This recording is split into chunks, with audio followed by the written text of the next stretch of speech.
Hello all, ఎలా ఉన్నారు? I hope మీరందరూ బాగున్నారు అనుకుంటున్నా.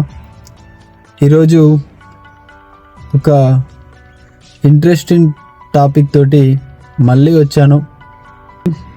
మనం చూసుకున్నట్టయితే ఇప్పుడు మన ఇండస్ట్రీలో టాప్ 4-5 యాక్టర్స్ ఎవరైతే ఉన్నారో వాళ్ళు ఎప్పటి నుంచో వాళ్ళ స్టార్టింగ్ డేస్ నుంచి ఇప్పటి వరకు మధ్యలో ఎన్నో సినిమాలు వరుసగా 4-5 మూవీస్ డిజాస్టర్ అయి ఉన్నాయి.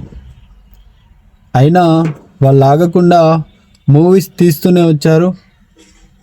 అయితే అలా తీసినందువల్ల ఇప్పుడు వాళ్ళు టాప్ హీరోస్గా ఎదిగారు.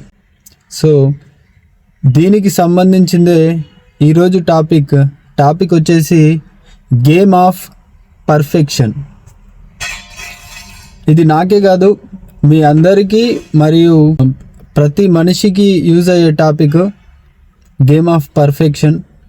ఇది నాకు కూడా పర్సనల్గా కంటెంట్ క్రియేషన్ స్టార్ట్ చేయాలి అనుకొని స్టార్ట్ చేయకపోవడానికి మెయిన్ రీజన్ పర్ఫెక్షన్. ఇంకా నేను పర్ఫెక్ట్గా లేనేమో, రెడీగా లేనేమో, ఇంకా పర్ఫెక్ట్గా కావాలి, ఇంకా పర్ఫెక్ట్గా మాట్లాడాలి, ఇంకా పర్ఫెక్ట్గా కెమెరాని ఫేస్ చేయాలి అని అనుకొని నేను ఇప్పటి వరకు కంటెంట్ క్రియేషన్ని స్టార్ట్ చేయలేదు. సేమ్ ఒకవేళ ఇలాగే ఇంకా పర్ఫెక్ట్ కావాలంటే ఎప్పటికీ నేను కంటెంట్ క్రియేషన్ని స్టార్ట్ చేసేవాడిని కాదేమో. పెద్ద హీరోస్ కూడా వాళ్ళ స్టార్టింగ్ డేస్లో ఎన్నో మూవీస్ డిజాస్టర్ అయినాయి.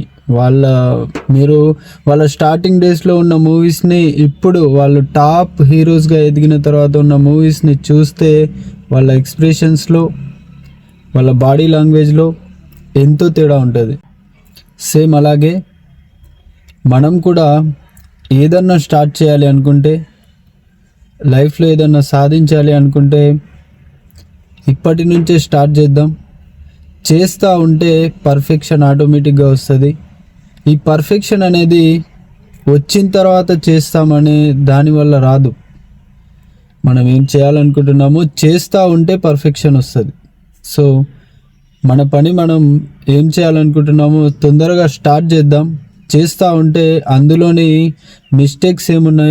మన మిస్టేక్స్ ఏమున్నాయో తెలుసుకొని మనం అది చేస్తూ ఉంటే పాలిష్ అవుతాం, పర్ఫెక్ట్గా మారుతాం.